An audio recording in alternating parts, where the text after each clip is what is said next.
morning everyone, this is Sandhya and welcome back to the channel. Today is Wednesday 11th of Feb and let's quickly go through the market recap, key global and domestic updates, sector performance and institutional activity along with the important technical levels. Starting with the textile sector, India recently got relief after the US reduced tariff on Indian goods from 50% to 18%. However, a new development has created a fresh concern. The US has signed a trade agreement with Bangladesh, slightly lowering tariffs and also offering zero duty access for garments made using US cotton.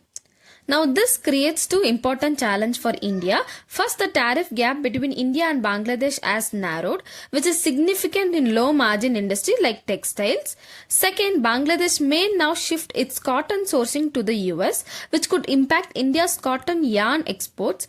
Since Bangladesh already exports more garments to the US than India, any additional advantage could intensify competition.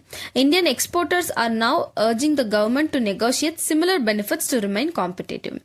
Moving on to corporate earnings, Titan delivered a Q3 FY26 performance, beating Bloomberg estimates across the board. Revenue came in at 25,416 crore compared to estimates of 21,093 crore. Net profit stood at 1,684 crore versus 1,502 crore expected, reflecting a strong 61% year-on-year growth.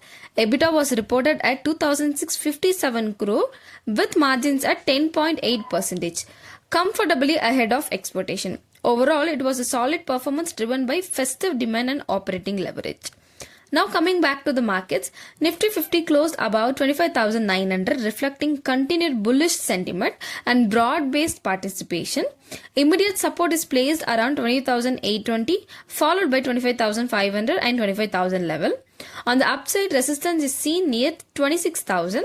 A decisive close above this level would push the index towards 26,300 and 26,500 level.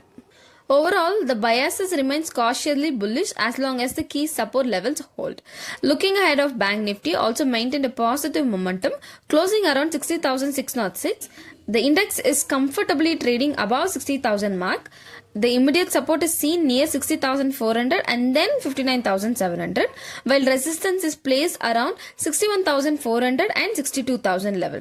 The overall structure remains strong. Looking at the sector performance, it was broad-based rally.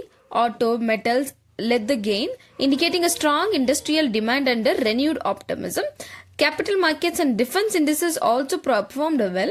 Banking stocks remained firm and mid-caps, also small-cap, outperformed the headline indices.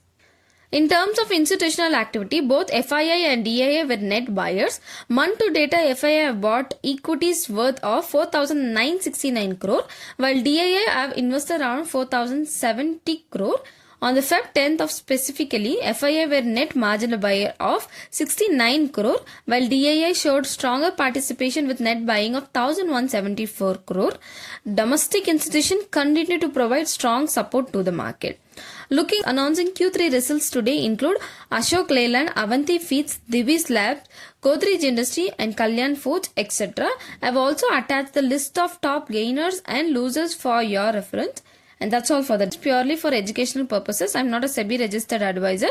Please avoid making investment decision on this content. If you found this video useful, do subscribe to the channel and leave a comment. It truly motivates me to bring the better research and do the insight for you. Thank you for watching and see you in the next video.